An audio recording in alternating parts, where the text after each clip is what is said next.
Appreciate all you do to keep things moving. Cannot overstate the importance of what Mike and the link, which who remembers of the link? All y'all. Cannot overstate the significance and importance of that. We are what we call a grassroots lobby, okay? That means, with the exception of me, none of you are registered lobbyists for this organization. Does that mean you can't lobby?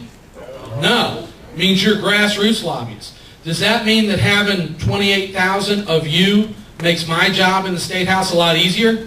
A little bit. Just a little. In the guidebook is a lot of information sort of backing up what Mike just told you. How to compose a letter, how to contact your legislators, whether it's state or federal, what to do, what not to do, some common sense stuff. There's a whole section, about 5 or 6 pages in here, about legislative activity. Look through that, get a feel for that. Phone calls are pretty good. Handwritten letters are really quite good. Emails, not so much. They will probably recognize them more so at the state level than federal. Federal emails don't really mean a lot to them. They get tens of thousands of them, and people like the NRA and AARP have gotten real good at doing stuff like that, and they just almost discount them. So emails at the federal level don't mean much. They'll probably get recorded somehow with your state legislator, but it's not the best way to contact them. The best way to contact them is what Mike told you. Do the face-to-face, the town hall meetings. Those are powerful things, man. When they're going to be at, they represent you. Whether it's the federal guys, and especially the guys in state government, they have a third house meeting almost every week during session, most of them. Go sit there, be recognized. As he said, be respectful and wear an ABATE shirt. Tom, if you're not going to be respectful, wear a UAW shirt. Ask the hard questions. Let them know that you're paying attention. Digger Phelps is fond of going there and writing notes. He says he starts writing as soon as they start talking. He writes grocery lists and shit sometimes while he's sitting there, but they don't know that. He's all the time writing. That guy from ABATE is really paying attention, man. He's hanging on every word I say. He's really going to call me on this. Make it look like you're really attentive. Even if you're not, better yet, be attentive. But those are ways to contact them. The link is so important. Some of the things we're going to be working on. A lot of what we'll do will be driven by stuff like this. Mike told you that the surveys are out there. Anybody got some of these in the mail? Probably like a half a dozen. Yeah. You'll continue to get them. It is good to respond because they make note of that. Something else to describe what we do right now. This was just released, probably about 6 weeks ago now. It's probably about 6 weeks old. Indiana Crash Facts. The Criminal Justice Institute, CJI. These people. Dan Jeffries was here. John Bodek was here. We've got some friends in that agency. That agency, stereotypically and traditionally, has not necessarily been an ally of ours. Sometimes we've almost been adversaries because they're the traffic safety guys. We're the bad guys, or the black sheep in the traffic safety family, because our numbers keep going up and there wasn't much they could do about us. So we're lucky that we've got some people inside there that are at least willing to work with us and try to help us keep things straight. So we got Crash Facts that comes out. There's about 37 pages in here dedicated specifically to motorcycles, and this is specifically Indiana, okay? One thing that I would be remiss if I didn't bring up, my buddy Umesh Shankar at NHTSA, the federal agency, just released his numbers. These usually come out in August, or they're dated August, but we usually get them September or October. And these just came out about 2 weeks ago. Indiana Crash Facts reported 130 motorcycle fatalities in 2008, okay? The feds for Indiana for 2008 report 119. They can't both be right, can they? So there are some issues, some things we have to work through. The target seems to be a moving target.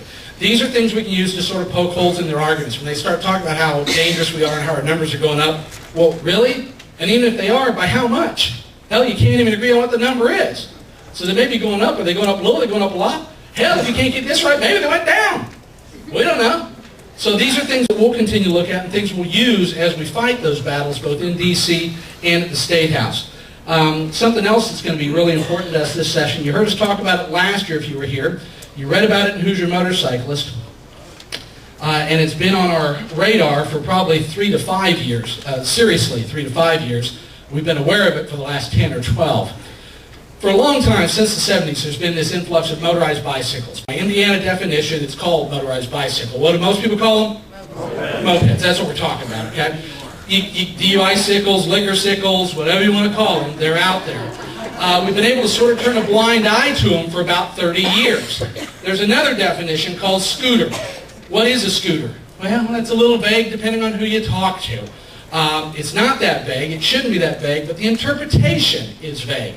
So there's this whole perfect storm of problems. People don't really know what they are. People are calling the wrong things. People aren't following the rules that are there. The rules that are there aren't being enforced. It's been a problem. As I said, for 20-some years of the last 30 years, able to just turn a blind eye to it. Not a big deal. Weren't that many of them. They weren't that much of a problem. And the incidence of crashes and fatalities was relatively low. Over the last 10 years or so, we've seen a rise in the increase of fatalities and crashes on these units. So much, in fact, that most years it was 0, 1, 2, or 3, and it would go up and down. That trend continued for 10 or 15 years. Of the last 10 years, I believe 7 of the last 10 years, they've been in double digits. So there's been 10 or more. Last year, it reached a high.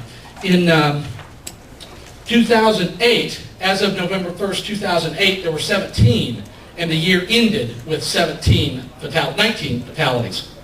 So there have been 2 more, ended with 17 fatalities on those types of units. That was part of the 130 motorcycle fatalities, okay? 17 of them were motorized bicycles or mopeds. So 113 of them were actual motorcycles, as we refer to them, okay? This year, for the same time period, we had already attained that same number, and we still have a couple months left. 17 moped fatalities through November 1st in 2009. Let me tell you, we exceeded that because this week alone, those of you in Region 3, a 56-year-old man was killed on a moped in Kokomo last Saturday. This week, a 15-year-old boy on the football team at Plainfield High School was killed in a moped crash. So that number is at least 19 right now that we know of. And we've still got 6 weeks left in the year. These things don't get put up for the winter. You see them out all winter long, so it's not unlikely that we could add a couple of more. These are an issue for us and for motorcycling. Without making it sound like we're not sympathetic or uncaring, let me tell you why it's such an issue for us. The true measure of motorcycle safety is not in the number of fatalities the state recognizes. The measure is the ratio of fatalities versus 10,000 registrations. So if you've got 10,000 registered motorcycles in your state and you have 1 fatality, that's a rate of 1 per 10,000. We continue to say that's too many for us because that's you, or that's you, or that's me, that one person. That's 1 too many.